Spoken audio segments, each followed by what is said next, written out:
주님 은혜와 평강이 여러분 모두에게 함께 하시기를 주님의 이름으로 축복합니다. 네. 오늘은 유다 가정 이야기입니다. 유다는 야곱의 네 번째 아들입니다. 12아들 중에 네 번째 아들. 그 가정이 복잡했죠. 그 형제 중에 요셉이 있는데 형들이 요셉을 시기해가지고 죽이려고 했습니다. 죽이려고 했는데 루벤 형이 말리죠. 죽이는 거, 우리가 손으로 죽이는 것보다 차라리 자기 스스로 죽게 큰 깊은 함정에 빠뜨리자. 함정에 빠뜨렸는데 마침 애굽의 노예상이 지나갑니다. 유다가 주선해가지고 노예로 팝니다. 자기 형제를 노예로 팔았습니다. 있을 수 없는 일이죠. 유다는 그래도 마음이 양심이 살아있는 사람이었습니다. 그래서 그 일로 인해서 창세기 38장 1절 보면은 그 후에, 그러니까 요셉을 팔은 그 후에 유다가 자기 형제들로부터 떠나 내려가서 아둘람 사람 히라와 가까이 하니라. 아둘람이라고 하는 곳은 도피처라고 하는 그곳인데요. 그곳에 가서 혼자 살았습니다. 너무 괴로웠겠죠. 자기 동생을 파는 그 마음 얼마나 힘들었겠습니까? 그러나 또 은혜 주셔서 결혼하게 되고 세 아들을 얻습니다. 그런데 세 아들 중에 두 아들이 죽었어요. 두 아들을 잃었습니다.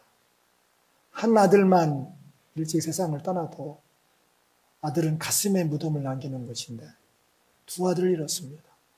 어느 어머니가 그런 고백을 하더라고요. 자기 아들을 일찍 잃었는데 그 죽은 달만 돌아오면은 정말 육신이 그렇게 아프대요. 그렇게 아프대요.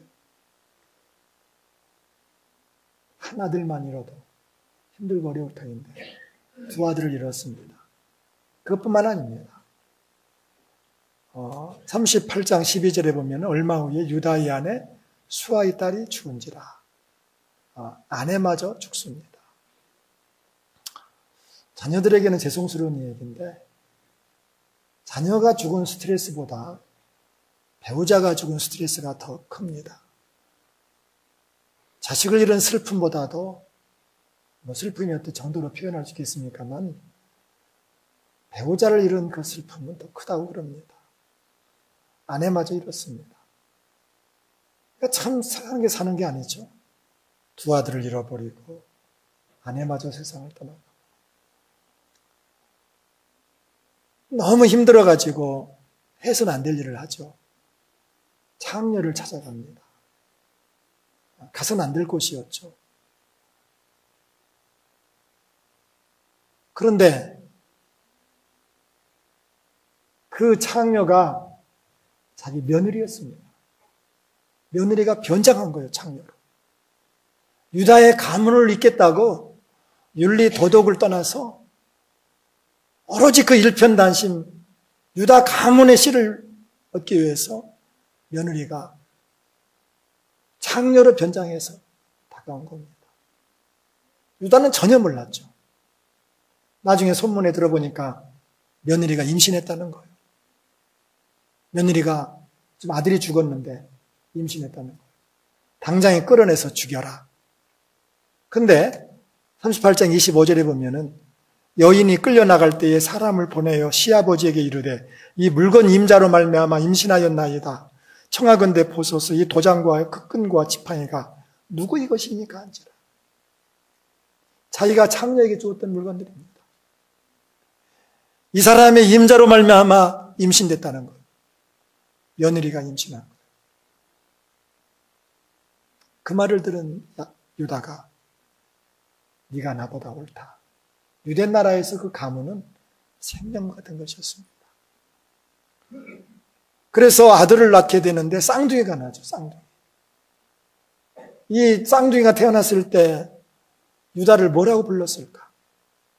할아버지라고 불러요. 아버지라고 불러요.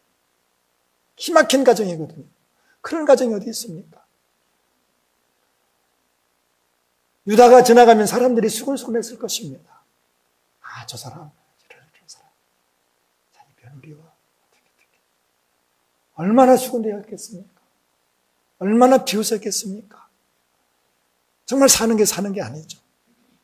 두 아들을 잃어버렸고 아내도 잃어버렸고 결국은 이렇게 인간으로서 해서는 안 될 일을 해서 며느리한테 자식을 얻은 거예요. 참 유다의 가정, 참 비참한 가정이죠. 우리 가정이 아무리 어렵지만 유다 가정만큼 어렵겠습니까? 자, 그런데 유다가 인생의 역전을 시켰습니다. 오늘 말씀 창세기 49장 8절부터 유다에 대한 축복의 예언인데요. 완전히 그가 역전되었습니다. 그 아버지 야곱이 유다를 축복하는 이 축복은 실제였습니다. 유다야, 너는 내 형제의 찬송이 될지라. 내 손이 내 원수의 목을 잡을 것이고 내 아버지의 아들들이 내 앞에 절하리로다. 네가 네 번째지만 네가 장자의 축복을 받는다. 형제들의 찬송이 될 것이다. 9절, 10절에 보면 규가 유다를 떠나지 아니하며 규는 왕이 잡는 호를 말합니다. 그 왕의 조상이 된다는 겁니다. 통치자의 지팡이가 그 발 사이에서 떠나지 아니하기를, 그러니까 그 유다 자손에서 다윗이 나오고 솔로몬이 나오고 기라성 같은 수많은 임금들이 나왔습니다. 뿐만 아니라 실로가 오시기까지 이르리니 그에게 모든 백성이 복종하리로다. 실로는 메시아입니다. 메시아가 유다 자손을 통해서 탄생하신다고 약속했고 또 그렇게 이루어졌습니다. 하나님은 역전의 명수십니다. 어떻게 이렇게 되었을까? 세상에서 가장 깨어지고 부서지고 절망적인 그 가정이 어떻게 이렇게 존귀한 가정이 되었는가? 어떻게 이렇게 찬란한 영광의 가정이 되었는가? 유다에게 어떤 그런 능력이 있었습니까? 어떤 비법이 있었을까요? 아닙니다. 아무것도 없습니다. 그러나 단선 하나 있습니다. 어떻게 전개되었을까? 오늘의 제목인데요. 아픈 만큼 성장하는 것입니다. 아팠기 때문에, 힘들었기 때문에 유다는 하나님께 나간 것입니다. 너무 괴로웠기 때문에 하나님밖에 찾을 분이 없습니다. 유다는 얼마든지 절망할 수 있었습니다. 얼마든지 자포자기할 수 있었습니다. 인생을 비곤해서 세상을 떠날 수도 있었습니다. 그러나 유다는 하나님을 찾은 것입니다. 하나님께 가까이 나간 것입니다. 친구에게 갈 수도 없습니다. 이웃에게 갈 수도 없었습니다. 유다는 하나님께 나간 거예요. 하나님께 나갔을 때 그의 아픔은 보석이 되게 하셨습니다. 인생을 역전시켰습니다. 유다의 삶을 찬란하게 만들어 주셨습니다. 아픈 만큼 성장합니다. 아픈 만큼. 여러분의 아픔이 있습니까? 슬픔이 있습니까? 힘드십니까? 주님께로 나가세요. 주님께로 나가세요. 우리 주님은 우리의 아픔을 더 빛나는 찬란한 보석으로 만들어주시는 분이십니다. 평안하게 지내는 것만이 복이 아닙니다. 야곱은 네 아내가 있었는데 그 중에서 라헬이라는 여인을 가장 사랑했어요. 라헬이라는 그 아내를 얻기 위해서 14년을 머슴살이 합니다. 여러분 혹시 장가 가신 분들 아내를 얻기 위해서 14년 동안 머슴살이 하신 분 계십니까? 아마 없을 겁니다. 야곱은 한 여인을 얻기 위해서 14년 동안을 머슴살이 했습니다. 그렇게 해서 얻은 아내가 라헬입니다. 그에게는 네 아내가 있었어요. 레아, 빌라, 또 한 사람이 있죠.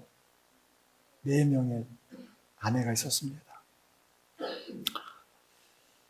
그 중에서도 라헬을 가장 사랑했었는데 라헬의 소생이 누구냐면은 요셉과 베냐민이에요. 그래서 그 요셉과 베냐민을 참 사랑했어요. 다른 12아들보다도 그 아들들을 참 사랑했어요. 그런데 요셉이 없어졌습니다. 자녀들이 보고에 의하면 짐승에 찢겨서 죽었다는 거예요. 그 증거로 옷까지 가져왔습니다. 피 묻은 옷까지 가져왔습니다. 남은 것은 베냐민밖에 없습니다. 그러니까 베냐민을 아주 너무 어찌 보면 사랑한 거예요. 금이야 오기야 정말 그렇게 키웠습니다. 뿐만 아니라 그 아버지만이 그렇게 한 것이 아니라 형제들도 마찬가지입니다. 요셉에게 한 것이 있으니까 그 베냐민에게 그냥 꾹뻑 죽었습니다. 베냐민은 왕이었습니다. 베냐민 하고 싶은 거 다 했을 것입니다. 달라는 거 다 해줬을 것입니다. 그 집안에서 베냐민밖에 없습니다. 베냐민은 정말 사랑받았습니다. 그런데 요셉이 살았다는 거예요. 요셉이 애굽에서 총리가 되었다는 거예요. 그래서 그 가족들이 다 애굽에 내려가지 않습니까? 내려갔을 때 그때는 베냐민은 더 대접받습니다. 음식을 대접받는데 음식을 차려주는데 베냐민 앞에는 항상 5배예요. 5배. 그거 어떻게 다 먹었나 모르겠어요. 그거 먹기도 힘들었을 거예요. 베냐민은 5배의 축복을 받습니다. 옷도 5벌을 더 줍니다. 그러니까 베냐민은 하나도 인생에 어려움 없이 그렇게 살았습니다. 평탄한 삶이었습니다. 그러나 그 끝은 어떻습니까? 오늘 창세기 49장 27절에 보면은요, 베냐민은 물어뜯는 일이라 아침에는 빼앗은 것을 먹고 저녁에는 움킨 것을 나누리로다. 축복이 아닙니다. 평안한 삶이 축복이 아니었습니다. 평탄한 삶이 결코 축복이 아니었다는 것입니다. 오히려 그렇게 평안하게 살았기 때문에 베냐민은 아무런 기업도 없습니다. 물어뜯는 이리가 무슨 축복입니까? 그와 반면에 유다는 어떻습니까? 다 잃었습니다. 다 잃어버렸어요. 참 아팠습니다.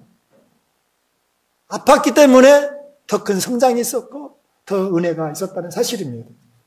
인생은 한 번 살다가 가는 겁니다. 과정에 여러 가지 아픔이 있을 수 있습니다. 실패도 있을 수 있습니다. 고난도 있을 수가 있습니다. 그러나 그것이 주님 앞으로 갔을 때는 그것이 얼마나 더 나를 성장케 하고 나를 빛나게 하는가. 여러분 어떤 고난이 있습니까? 어려움이 있습니까? 낙심하지 마셔요. 주님께로 가까이 가셔요. 우리 주님은 사랑하는 성도들을 연단시키신다 말씀하십니다. 연단은 재련한다는 겁니다. 재련. 로마서 5장 4절에 보면 인내는 연단은 소망을 이루는 줄 알미로다. 연단이라는 단어는 재련시킨다는 단어인데요. 제가 어렸을 때 시골에는 대장간이 있었습니다. 제가 학교 갈 때는 꼭 대장간 앞을 지나갔어요. 그 대장장이가 낫이나 칼이나 그런 것을 만들 때 보면은 그 풀무불에 그 쇠를 빨갛게 시뻘겋게 달굽니다. 그리고 그것을 망치로 두들기는데 사정없이 두들깁니다. 이리 치고 저리 치고. 그것을 그리고 또 차가운 물속에 잠깁니다.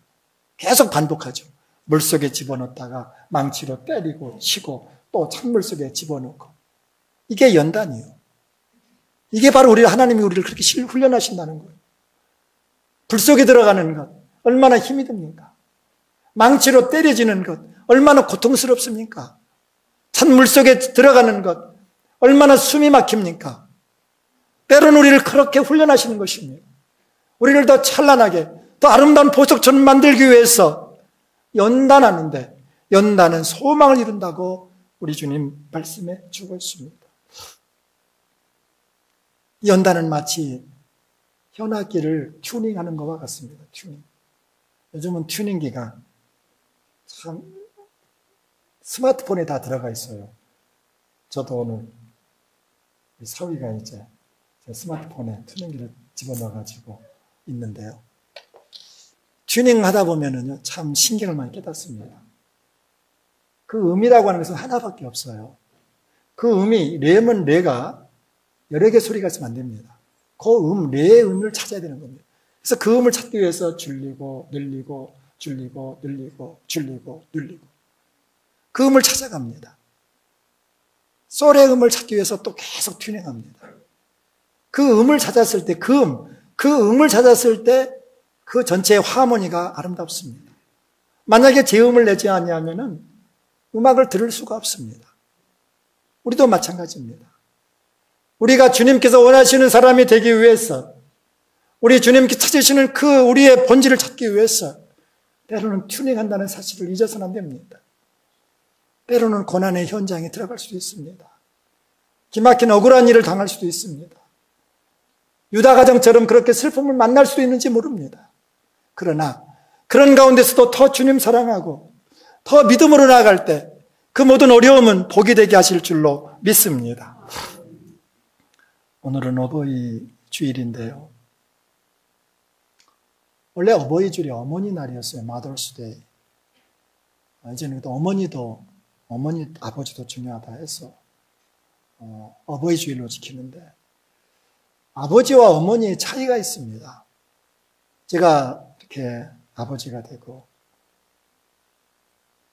보면서 차이가 있어요.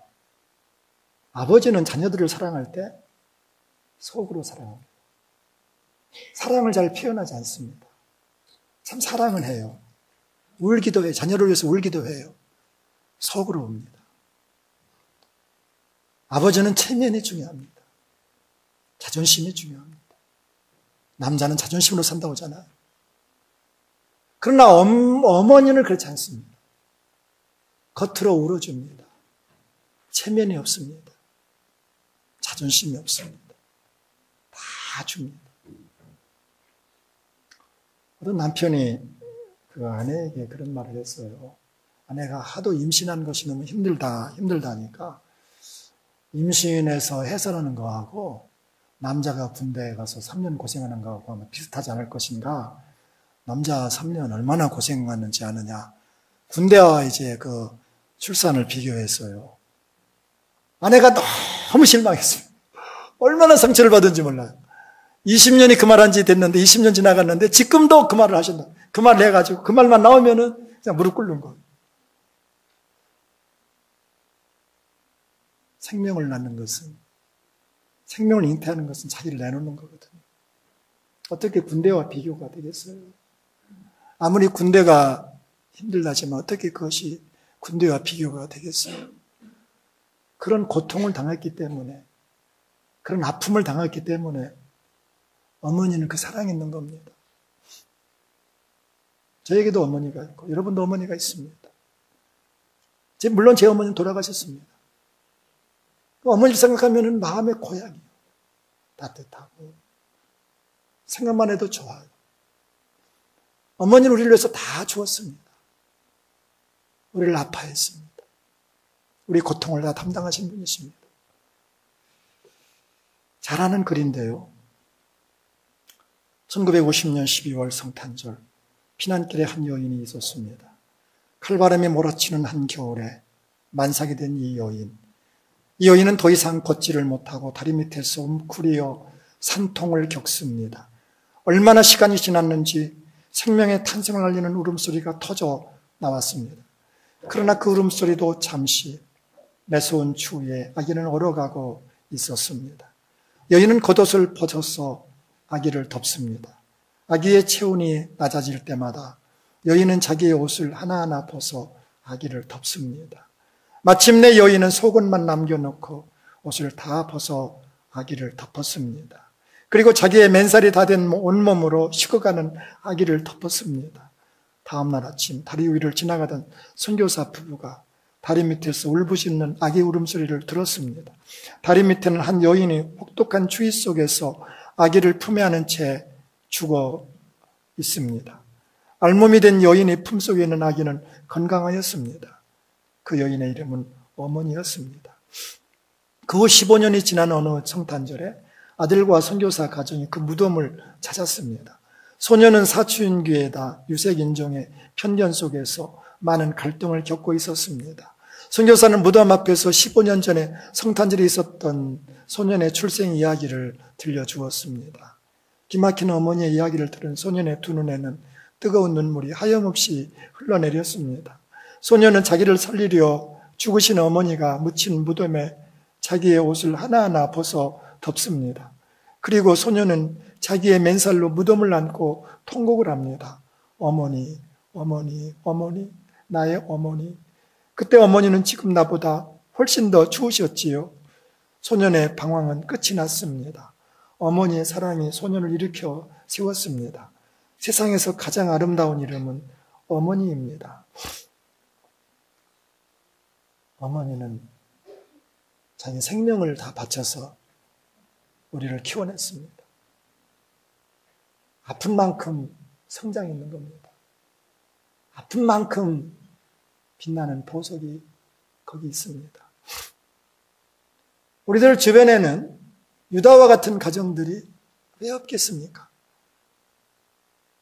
다문화 가정, 세토민 가정, 홀부모 가정, 가족 중에 환자가 있는 가정, 가족 중에 환자가 한 사람 있으면요, 전체 가족이 얼마나 힘들지 모릅니다.